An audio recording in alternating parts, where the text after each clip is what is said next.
Welcome to the Practice You podcast. My name is Elena Brower.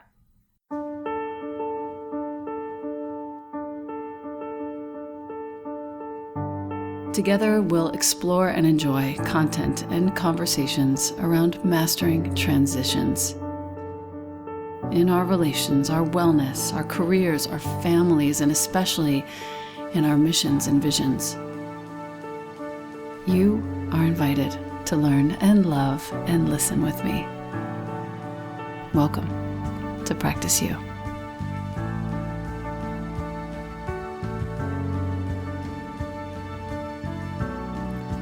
Welcome back to the podcast. I have a rare live guest with me in my home, in my studio. Adam in Q, welcome.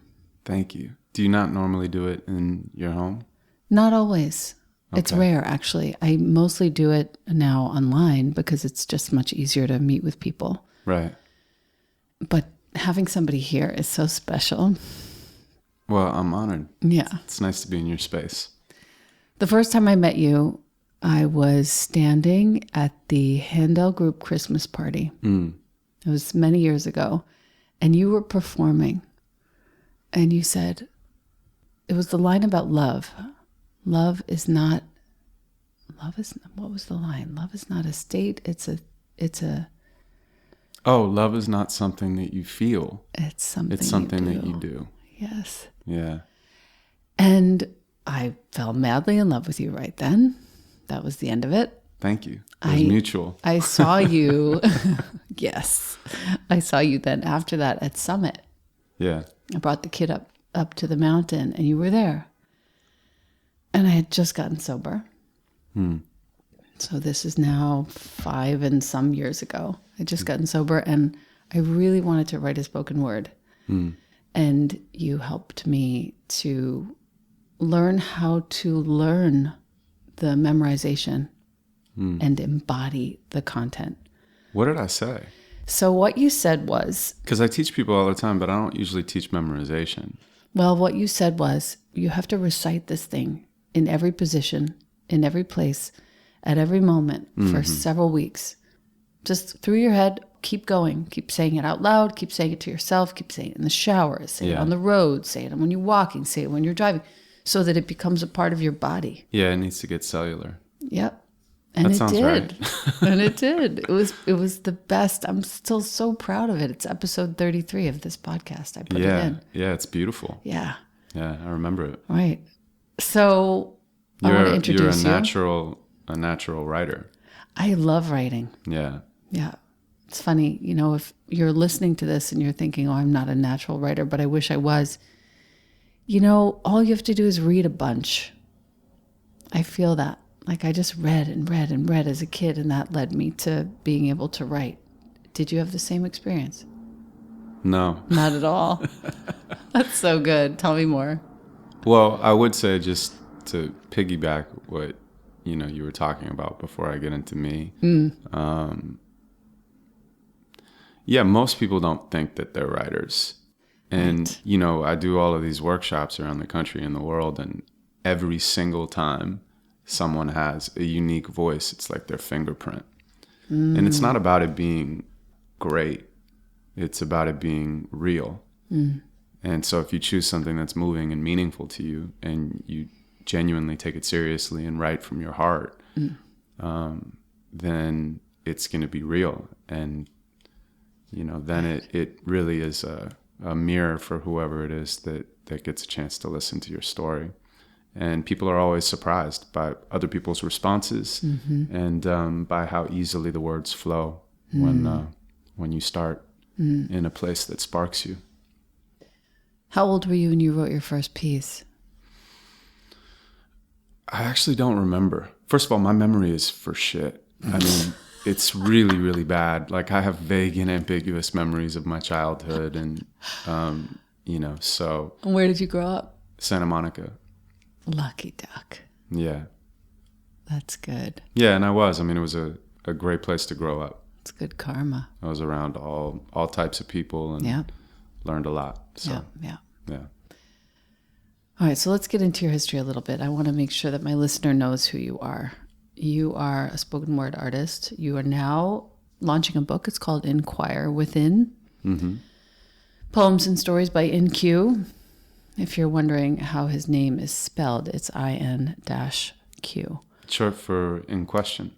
In Question. You know, I didn't know that. Yeah. When I was 15, my friend was like, you ask a lot of questions. You know, he was like, I'm going to start calling you Inquiry.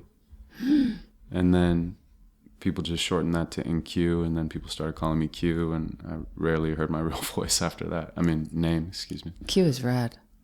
Yeah, people just call me Q mostly. What's your real last name, Adam? Schmalholtz. Get out. Yeah. That's so cute. Yeah, if I ever do like a comedy sitcom, Oh my God. I'm going to call it Schmalholtz. It's like Schitt's Creek. It's Yeah. so good. My girlfriend loves Schitt's Creek. It's apparently like I'm being forced now to get it and watch it so that next week, if we're stuck here and quarantined, I'm going to start watching Schitt's Creek. Well, there's a lot of good entertainment out there for anyone who has to go through it. Yeah, yeah. Let's see what happens. For the listener, just so you have some context, we are recording this it's mid-March, and we're in New York in my home. And very shortly, there are a bunch of kids who are going to come back to the courtyard near my apartment and play hockey, I'm sure. And they're all out of school because of the virus. So let's see how it all plays out. Yeah. I've been doing a lot of these podcasts, and up until now, I found it pretty easy to ignore it. Yeah, same. And to talk about the book, which I'm really proud of and really passionate, you know, about the content that's inside of it and people connecting with it. But it's becoming increasingly more and more difficult to ignore the reality of what's going on, even in passing conversations. Yeah. I've been in the same boat. Yeah. Yeah. But I want to just turn the attention to the poem called 85. It's one of my favorite ones. And it starts like this. I want to fall in love at 85, go on shuffleboard dates, and dance to hip hop from 95. We'd also listen to the song Stayin' Alive, but only for the message. Otherwise, we'd keep away from disco. It's depressing. We'd rock matching track suits and rope gold chains. We'd look like Run DMC, but in their old age. We'd take aerobics classes and wear bifocal glasses and eat at IHOP and hold hands at Sunday masses. And when it comes to the bedroom, well, nothing much would happen in the bedroom because we're 85, but we would still be down to take a walk or take a drive. I love this poem so much. Thank you. Every time I get to the end, I'm just weeping. Thank you. Weeping. Let me knock her boots. That's pretty cool that you read it. Nobody ever really reads it. It's just, you know, very interesting for me to create the book because I've been writing these poems for a really long time. Right. And have somebody read to you. You know, so to hear them in somebody else's voice has been a really cool experience. I bet. And, you know, people are able to, I guess, engage with the poetry differently because we have the 60 illustrations that help kind of drop people into the messages of the words in a different way. And then the audiobook, which is me actually reading them all. Right, of which course. is 2.5 hours of me, you know, doing my work. And we took it really seriously. So I'm super proud of what we created and excited for people to listen. It's my next Audible credit. Awesome. Yeah, as soon as this landed in my mailbox, I was like, oh, I know what I'm getting next on Audible. Beautiful. So excited. I want to read the back of the book to my listener because I think it's important that you know what this is about, and then I want to get into your history. Great.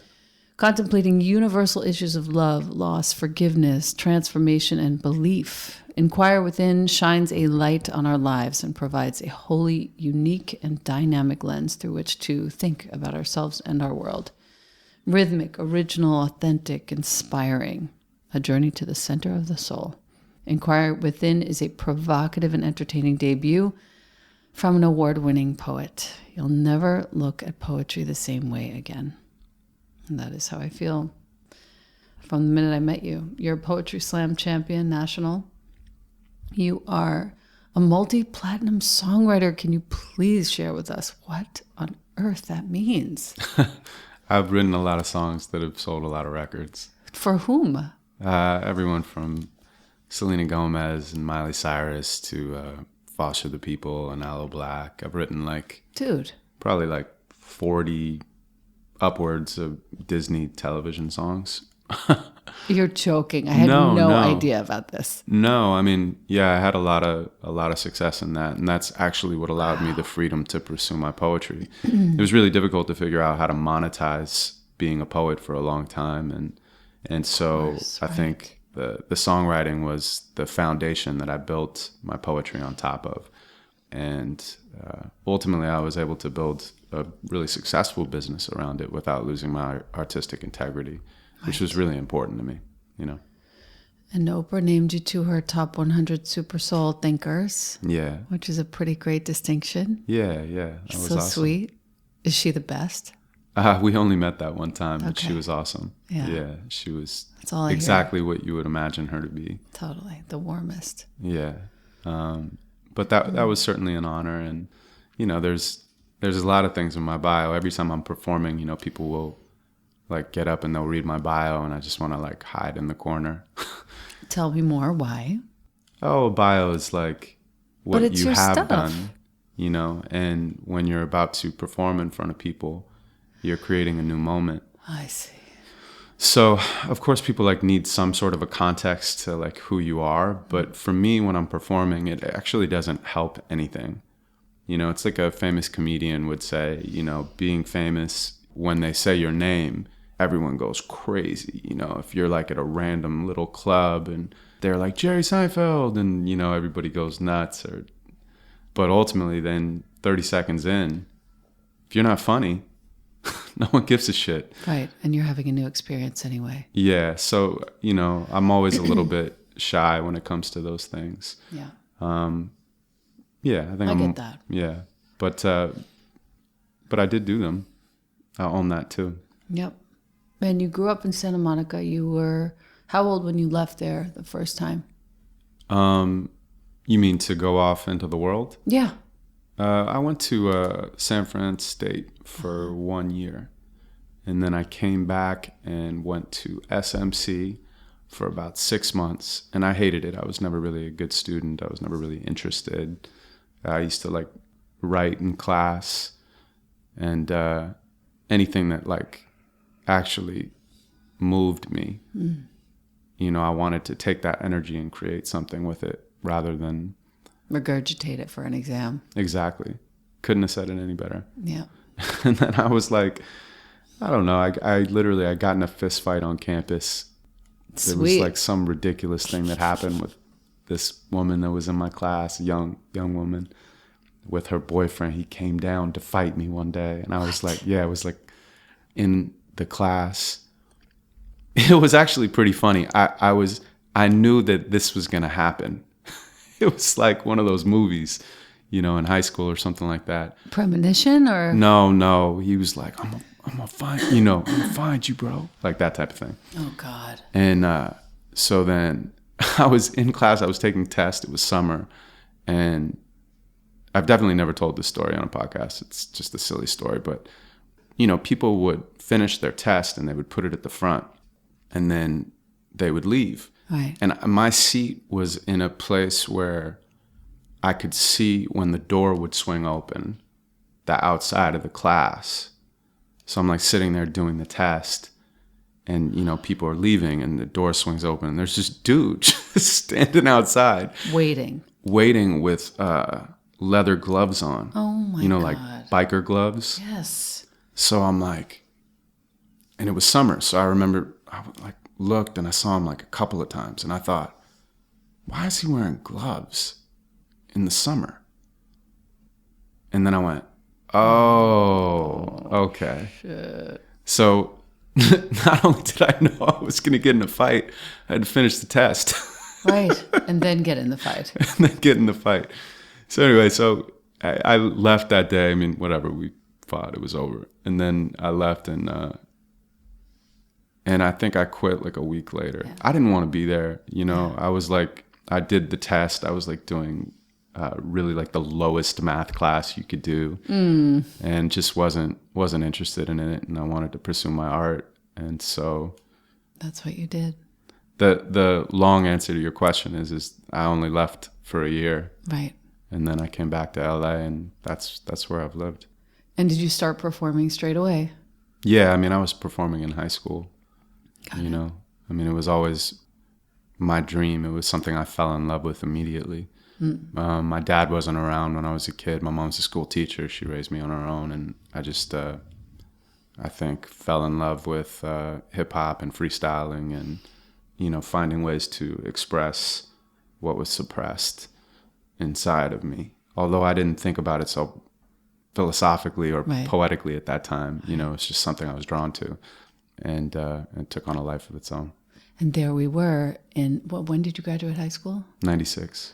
So you're 8 years younger than me, but same-ish time. We were in such a fertile time for really the best of hip hop. Yeah, that's true. That was the best. Every single person had their own unique style. Nobody was copying anybody. It was sacrilegious, actually. And it was just right at the beginning of sampling. Yeah, sampling is a amazing art form that has been co-opted. Yeah, that's something that I care so deeply about. I forget the show on YouTube that I've watched with my friend Zane, who's also my editor, who showed it to me when they go into the crates. And he finds one little bit, whoever the artist is, and then he has to make a whole track out of it, or then they find several bits and they make a whole track out of it. It's so much fun. Yeah, it's an amazing, amazing art form. And it's not that I don't think that, the artist that the music was coming from shouldn't have been paid. I mean, it's an argument, But what ended up happening is that the amazing collage that was happening with different musics from sampling got put on pause in a major way because people couldn't pay, for the different things. And before that, it was just people were just taking all sorts of random obscure things and putting it in, and there was a certain sound of all of that coming together that was so unique and beautiful. So special. Yeah. De La Soul. Yeah. The way they did that. Oh my God, all those guys. Q-Tip. Yeah. So beautiful. Okay, so your most memorable early performance.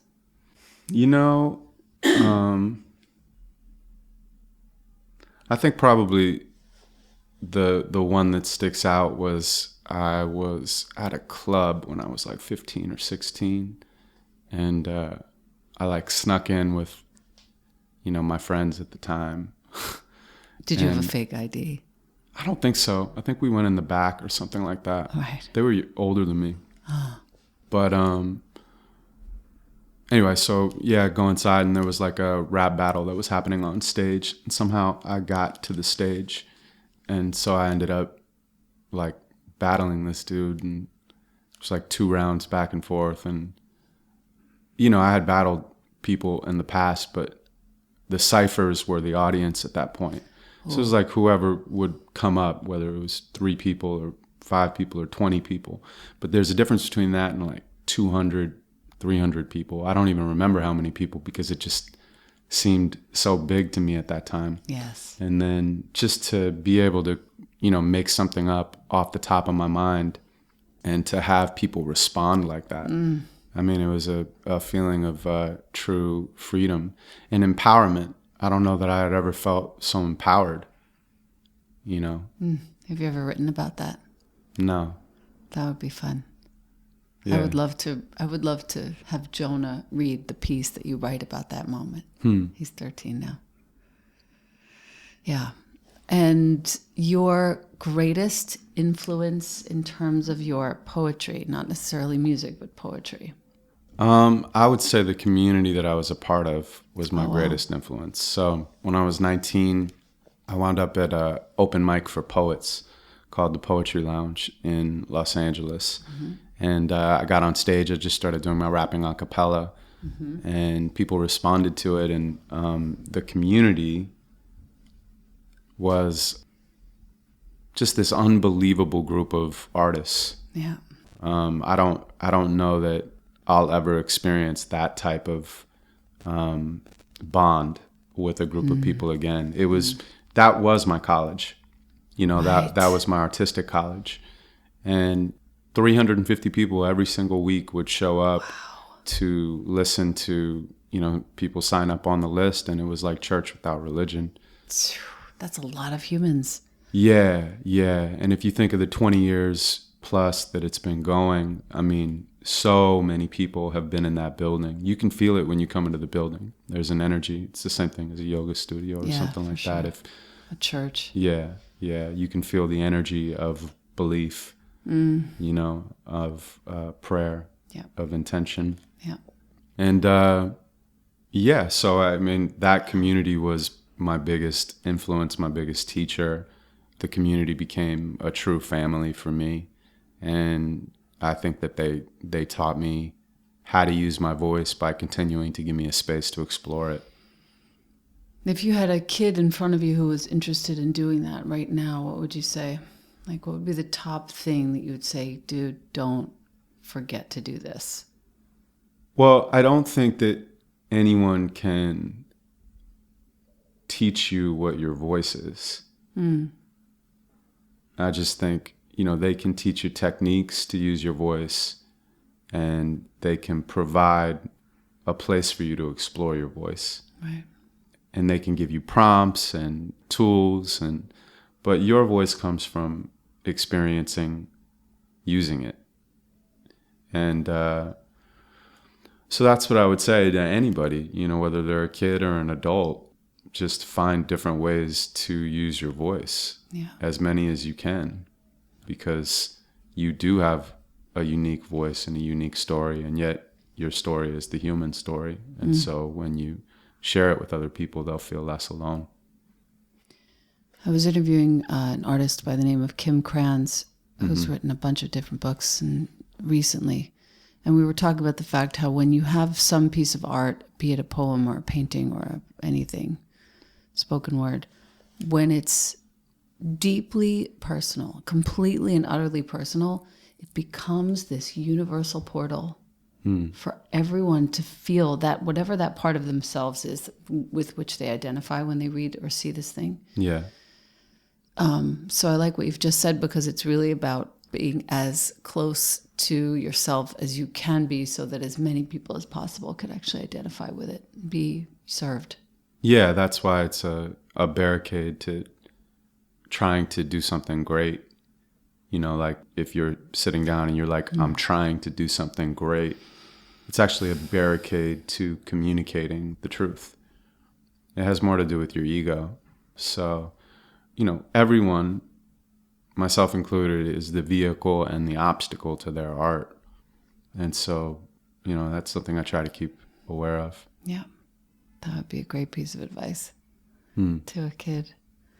And when you set out to do this book, was this something that someone else asked you to do, or was it something that you wanted to do? Well, I definitely never intended to be an author. Right. I would say that my poems have always been like living, breathing documents. I mean, I do 70 shows a year. That's a lot. Yeah, around the world. Right. And workshops and, all of it. So I kind of show up and I perform the poems and then I disappear. Right. And that's been my MO, and like, for example, our relationship, you just saw me at a 150 person dinner party. And then the next time we saw each other was at Summit. Right. And then the next time we saw each other, I think, was at Burning Man. It was. When we were standing on that perch with Marion. Yes. Oh, God. Yeah. That was so special. Yeah, it was. And then most recently at Wanderlust in Squaw Valley. That's right. And so all of them, for us, they're touch points of us to get deeper. And now I'm really stoked to be sitting with you right now and talking about all of this. But for other people, if I don't have that touch point with them again, I just kind of disappear. Right. So I have my hands on the book. This is now your legacy in a way. It's a home for my art. Yes. It's like the first time that anyone could hold something in their hands and explore it at their own time, you know, and go back into the different lines and find meaning for themselves. And I'm like pretty bad at self-promotion. I like, it's probably the least thing that I'm interested in or even good at. Like if you and I are hanging out, I don't want to be like, me and Elaine are at the fucking thing, and you put up the. Dude, I'm totally taking a selfie with you after this. Okay, well, we can totally do it. But it's not my first inclination. Of course. That I know about you. That's why I'll do it. But I will say that it has been a joy to promote the book because I feel that it's separate from me. Yes. Like I feel, you know, I have a line in the book that says the art is more important than the artist is. Yeah. And so I feel like I want it to have as big of a life as it can.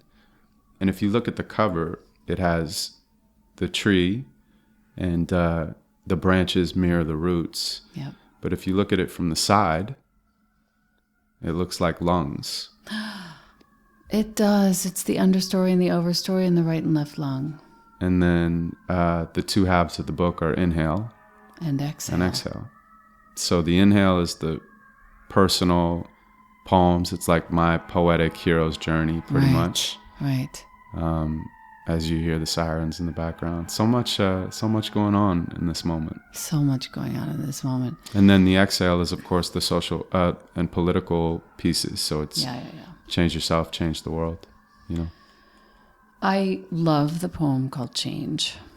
Thank you. I always have. Most people don't change. I mean, they won't change. I mean, they can change. I sort of want you to do this. Can you? Let me do it. It's so much more fun to have you do it. Do you know? I kind of like. No, I don't need the book. Okay. I kind of like listening to you do it though. But I feel that I am here. Let's do it. Come on, bring it on. Most people don't change. I mean, they won't change. I mean, they can change, but usually they can't seem to change. I find it so strange. People just continue to repeat the same pattern like the consequences don't matter when they clearly do. What if God put a magnifying glass over you? Over me? Over everything we see? And this world is an experiment for your soul to survive separated from our infinite whole. I wouldn't know joy unless I knew pain. I'm looking for a new way to say the same old thing. They say the same old thing and then expect a different response. It's hard to explain. I guess your heart wants what it wants. I used to think I was right or wrong. Now I know I was wrong, so I write darkness is a form of light. I used to think I was mad at you. I was really mad at me, but in retrospect, that's how it had to be. I used to think I knew some shit. Now I know I don't know shit. But at least I know enough shit to know I don't know shit. Shit. I'm a hitchhiking ghost trying to find his way home. Every mistake that I make, I put inside of a poem. She wants to change her man, but she's focused on her man. She should focus on herself, rearrange her mental health. He wants to change his girl, but he's focused on his girl. He should focus on himself, rearrange his mental health. We want to change the world, but we're focused on the world. We should focus on ourselves. Why do I repeat myself? Everybody's superpower doubles as their kryptonite. I think too much to sleep at night, but that's what makes me rip the mic. Every time you start talking, tears just come streaming out of me. It's so crazy. Thank you. What got you emotional? The very cadence and timbre of your voice. I think the first time I met you that time, I was in such a fragile place. And I think when I heard you say that love isn't something you feel, it's something you do, it changed me like fundamentally. And so your voice always has something for me. How did that affect your life in reality? Like what did it make you, what fundamentally changed, and then how did you apply it to your actions? It made me more active in my love and my service. actually. Like from that moment on, I'll never forget it. It's funny that I couldn't remember the line, but I remember the feeling. That's the Maya Angelou thing. You don't remember Yeah. what people say. You remember the way how they made you they feel. made you feel. I have these 3 questions that I ask everyone that I speak with, almost everyone, and I thought I would ask them of you.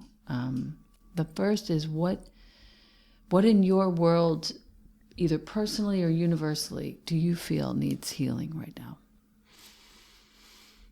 Personally or universally? Yeah, you get to sort of play with it. It's such a nice combination of words, personally and universally. Like when I hear that, I think of a circle. Your head is going in a circle right now as you say them. Personally and universally. Totally. It comes right back around, you know? Yeah. If I was doing a show right now, I'd make everybody do it. Yes. Personally. Universally. Personally, universally. Yeah, I mean, look, all of my poems are me either purging or praying or both. You know, I'm talking to myself. They're reminders of me trying to live my best life. So there's a lot that still needs healing, even from the things that I've already created. Right. Because sometimes I have to catch up with them. You know, it's not like I say something once I finally understand how to apply it and own it, you know, in the actions in my life. No, they're aspirational often, but they are things that I try not to talk about. I try to be about them with various degrees of success and failure. So, you know, I mean, definitely learning how to, I guess, like, take whatever trigger is happening in life and not bring anything that's unresolved from the past into that new moment, you know? Yes. Because that, I think, is oftentimes where I get in trouble is, you know, and I think people get in trouble that way, is they bring their projections from the past into a new moment and they over respond or under respond, you know, based on something that's not actually even happening. Yeah. So that's something I still want to work on more and more, is just being able to, like, be aware of when that does take place so that I can kind of let it go and then return to the moment, return to what's actually happening and respond in reality. Because there's so much information in reality. My God. And all we're doing mostly is distracting ourselves from reality, you know, living in the past, pushing our thoughts to the future, distracting ourselves in the moment. And that's partly what we're trained to do by consumerism. I think consumerism is constantly trying to take the moment from us. You know, it's trying to take our likes, it's trying to take our attention, it's trying to take our love, it's trying to take our money, it's trying to take our time, it's trying to take our information now. Yeah. Now it wants your information too. It wants everything from you, you know? It has it now. Yeah, I know. It's all there. Yeah, it's all there. So I think in that way, it like unconsciously trains us to externalize the answers, Right. to look outside of ourselves. And if I don't know something, of course, I look on Google or, you know, I look on YouTube or something like that. And technology is amazing. It's a beautiful gift. It's connected the entire world. And also it's made people feel more isolated. It's weird with everything that's going on with the virus, because I think now we're actually externalizing what we felt internally. Oh, gosh. There's like this thing that's happening in reality that we've already been feeling, which is disconnected, isolated, social distancing, you know. I'm not saying don't do that, by the way, that this shit is real. But I am saying that there's a weird two sides of the same coin thing happening. And so, you know, I guess what I would say to anybody that's like listening to this is there's a difference between using the tools of technology and having those tools use you. And if you don't know something right now and you are confused about a specific thing in your life, you know, of course you can consult a coach or you can ask a friend, but, you know, also find some time to be alone and actually like let the noise of the outside world kind of drop away, and the noise from the technology world drop away, so that you can hear your own true voice, because that's the voice that's going to let you know what you need to do next. I hope that the book actually is a window for that, because I had to inquire within myself to create it. People have to inquire within the pages to read it, and ultimately inquire within themselves to find their truth. And to loop back, it's sort of always been true that we teach best what we most need to learn. For sure. At the top of the book, on the cover, you even say, if you change the present, you change the past and the future, which I really appreciated, because I've never, nobody would ever put that on the cover of a book. Normally it's like some other author touting the wonders of the book that you're about to read. But that's a really good way to welcome somebody into your work. It's so much who you are and what you teach through your words. Yeah, it's never too late. No, it's right now. A lot of people, it's always right now. It's the never ending now. A lot of people feel that it's too late. No. Tell me, the second question is, what is your favorite view? And I've had so many different answers, answers. My favorite view? Favorite view. My girlfriend. Hey, beautiful. Yeah. I mean that. It's not even a romantic, poetic thing to say. It's just, she's my favorite human being I've ever met. I'm so unbelievably in love with her. We've been together over 2 years now, so it's still, we're still getting to know each other. Hopefully you get to know each other for the rest of your life. But yeah, I feel lucky to be able to have her as my view, in the morning, or, we all have these like weird little worlds, and no matter how open we are in life, nobody really knows what your weird little world is like, Right. It's like that scene in Good Will Hunting. I think that the therapist, Robin Williams, was talking about that, these weird little worlds. So anyway, I feel really blessed that she's let me into hers, and I've let her into mine. And that's what intimacy is. You just keep opening up and unfolding into each other. Completely. So she's my favorite view. She's a lucky girl. You're a lucky man. Yeah. What does prayer mean to you? Prayer. What does prayer mean to me? Well, initially when I hear that word, I think of religion, which can feel confining. But I love prayer, and I love belief. I don't love prayer or belief that that makes other people wrong. But I love inclusive prayer and belief for the individual and the collective.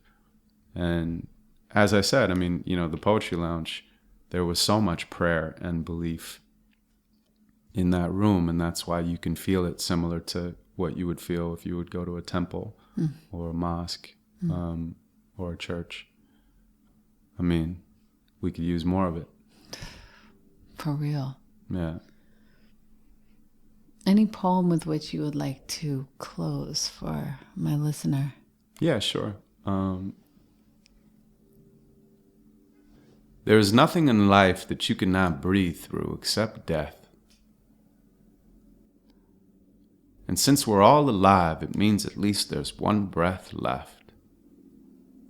So pull it deep into your chest, into your bones, into your breasts, into your blood, into your necks, into the mud, into the depth, until it hugs your souls and suffocates the space that you have left, until it tugs your heartstrings and leaves your molecules caressed.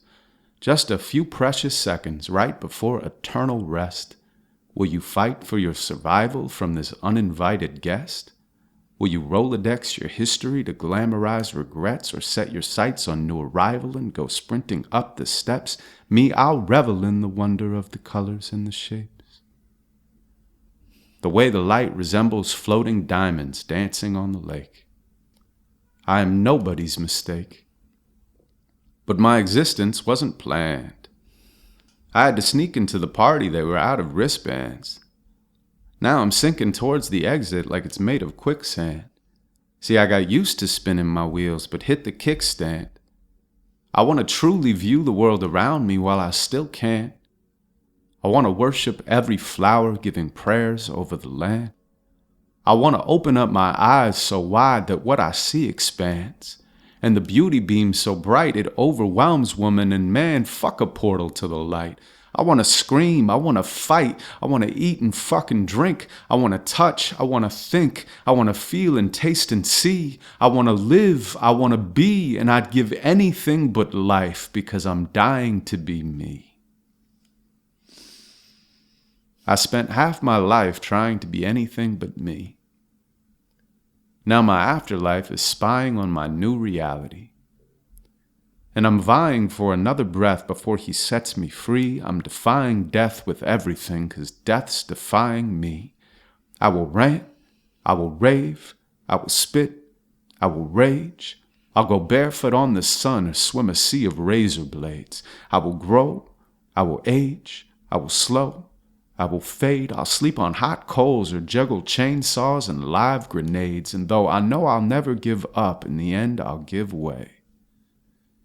Hey, I'm sure there's someone else with something more important to say. But until then, I'm living each and every fucking day. So when I take a breath, I do it like I swear I'm here to stay. Learned fear can be overcome when you realize the voice inside your head is not yours.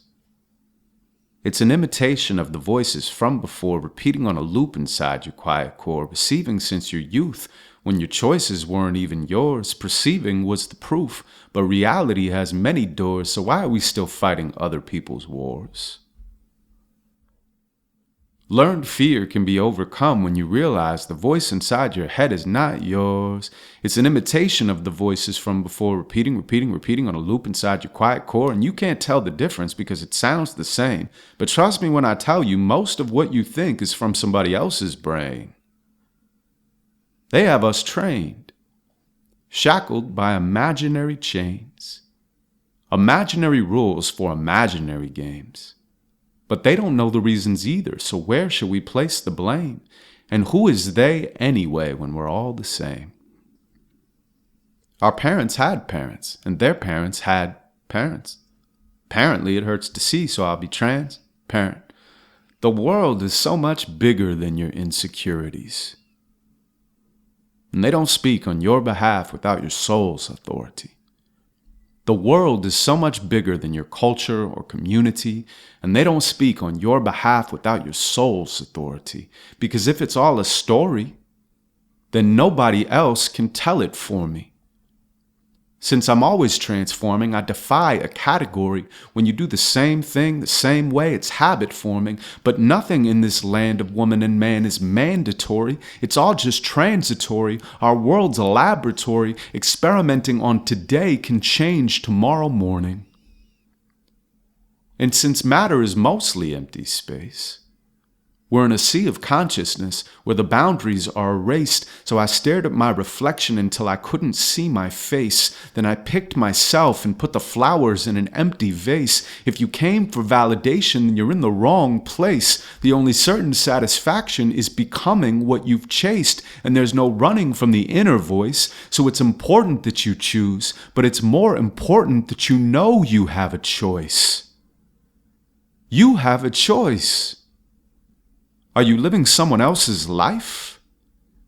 You have a voice. Does it haunt you in the dead of night? Would you fly if you weren't convinced to be afraid of heights? And who convinced you anyway? They had no fucking right. Right? No one can dim your light. You shine within so bright that you could blind the sun from sight and scare him back into the night. No one can dim your light. I said it twice because you're greater than the circumstances that surround your perfect life. You're not your nature or your nurture. You're a prototype. And if you hone it right, eventually you'll hack your satellite. At first, it's nothing. Then nothing turns into a whisper. Turn the dial and it gets crisper in your transistor. Wait a while and the whisper turns into a scream. It overwhelms your system and you won't know what it means. But pump the volume up and it can tell you all your dreams. Till pretty soon it's the only voice you'll ever need. Now all you have to do is listen when you want to lead. Your fear disintegrates when you decide to stop and breathe. It's your authentic voice. No matter where you go, it never leaves. And that's God, no matter what religion you believe. I'm starting my own religion. And everyone is welcome. But nobody can join. If you did, you'd miss the point.